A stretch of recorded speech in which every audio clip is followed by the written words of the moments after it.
It's Warp 10, the show where we count down just about everything. Today on Warp 10, we're going to count down the top 10 video game girls of all time. Let's go over the criteria on this list. First off, the girl must have been playable in a video game or been part of a video game in the past 30 years. Number 2, they must be cute. Number 3, they have to be strong. And I don't just mean like they can kick somebody's ass. I mean that they have to be a good example of a strong woman. Number 4, and probably the most important, they must have been in danger of losing an article of clothing in a video game. Number 10, Sarah Kerrigan. Sarah Kerrigan shows up halfway through StarCraft 1, where she and Jim Raynor are tasked with a mission to go start some kind of colony somewhere. Kerrigan makes it to our list at number 10 position because she evolves through the entire StarCraft series as being just sort of a side character lackey to Jim Raynor to being one of the main characters in StarCraft 2 Wings of Liberty. I shall embrace it at last. Number 9 is Soul Calibur girls. Not just a single girl, but actually all the girls that are in this game. There's just so many of them, why should we single out just one in particular? They're all pretty good in their own way. Each girl in Soul Calibur is dangerously close to exposing a nipple from time to time, and which has made this game kind of a great fighting game for most guys.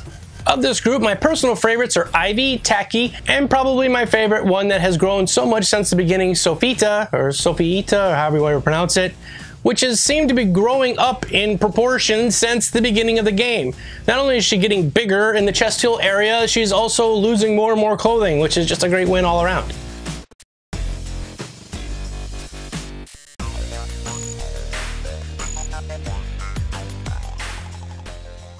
Number 8 is Riku, which comes from Final Fantasy X and Final Fantasy X-2.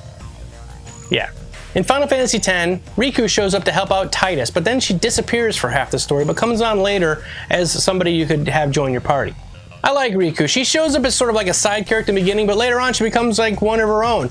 With her in the party, you can do some really cool stuff. So even though she's not necessarily a main character, she's actually somebody as part of the story that I think is awesome.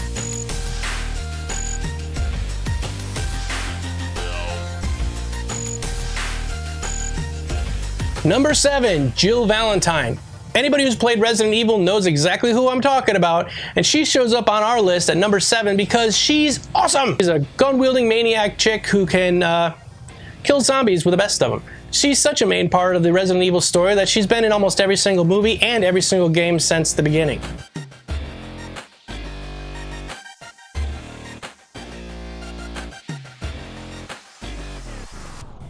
Number 6, Bayonetta.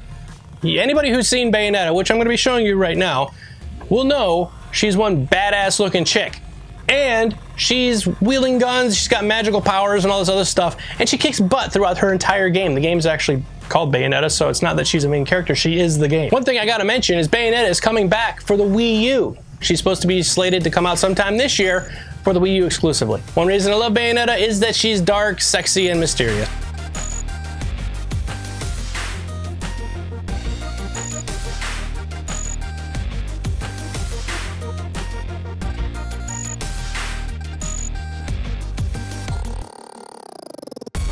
Number 5, ChunLi. Now I'm kind of an older gamer, so I remember exactly when ChunLi showed up on the scene for Street Fighter. I was like, holy cow, what is this? And look at her legs. They're going like 1,000 miles an hour. And then she spins upside down, does this helicopter spin kick thing. And I was just blown away because she was cute and she kind of had that whole kung fu thing going on at the same time. ChunLi shows up in 1991 for Capcom Street Fighter and has been there in every single iteration since, which means she's a very popular character, and that's why she's number 5 on our list.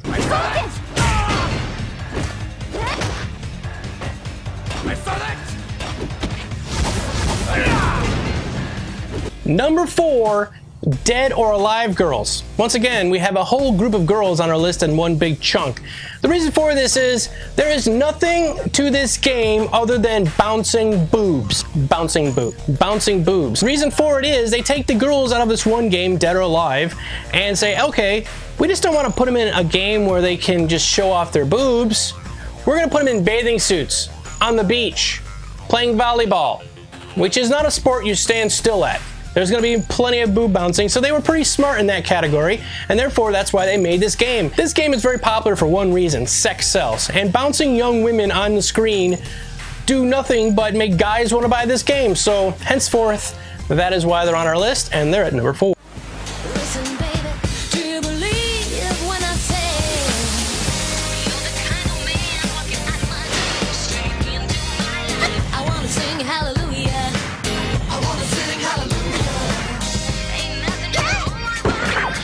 Number 3, Blood Rain. Blood Rain's a Dhampir, and Dhampirs are basically like when a vampire has sex with a non-vampire and they have a baby. That's a Dhampir. And basically they have all the abilities of a vampire, but none of the foibles.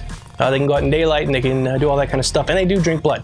Blood Rain's this really kick-ass chick who does a lot of great fighting and a lot of special moves in her game. She's strong, she's good looking, and she's got fangs with no sparkles. So that's why we moved her to number 3.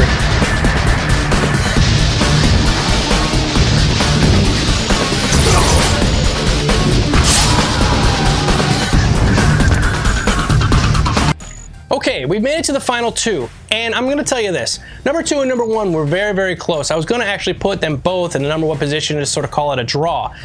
But number 1 had a little bit more history and had a little bit better backstory, so I decided that I was just going to put that person number 1, and number 2 is Elena Fisher from Uncharted.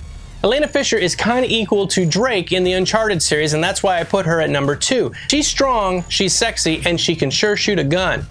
That's why I put her in the number 2 position. One downside to Elena is she's a little bit abrasive at times with Nathan, which, you know, whatever. And sometimes she's like Superwoman with her combat abilities. But other than that, she's really strong, and she represents, I think, one of the pinnacles of game girls. They aren't just all about the big boobs. It actually has to do a lot with the character themselves.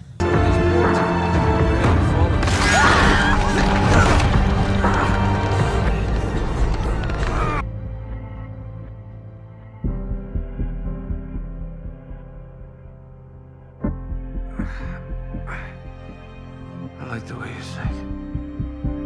I know. We've reached number 1, and number 1 is Lara Croft. Yeah, you probably saw that coming from a mile away when you noticed that I didn't even mention her on the previous 10. And why does Lara Croft make it all the way to the number 1 position? Probably because she's been here the longest. Her game Tomb Raider has been one of the longest running female-centered games in history. She started out with a single polygonal boob set that was beyond belief. It was actually quite ridiculous watching her jump from platform to platform just to see her boobs bounce, you know, as much as they could back in those days. But she evolved, and eventually, you know, they made the movie and all of that, and she still had huge boobs in the movie, which kind of took away from the actual story, I think, a little bit. Moving on, they're coming out with a brand new game this year, and they actually gave her a breast reduction. And you would go, wait a second, that takes away one of the main focuses of the story. It does not. Lara Croft is still very strong, and actually by removing a lot of the distraction from her boobs to actually more of a storyline, you kind of get Nathan Drake for women, or what really it is, Indiana Jones. Lara Croft is basically Indiana Jones with boobs, but it's more fun because she's really wealthy where Indiana Jones isn't. And she has the ability to call upon her resources more so than any other kind of character does. It's almost like she's a superhero, kind of like Batman.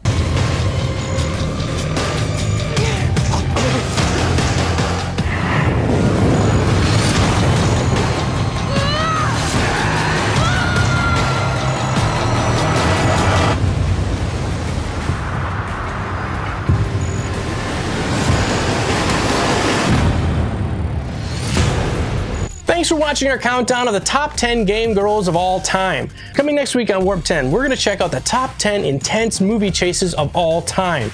Do you know what number 1 is? You might be right, but you're going to have to join us next week to find out. Thanks again for watching us here on N4G TV. This has been Warp 10.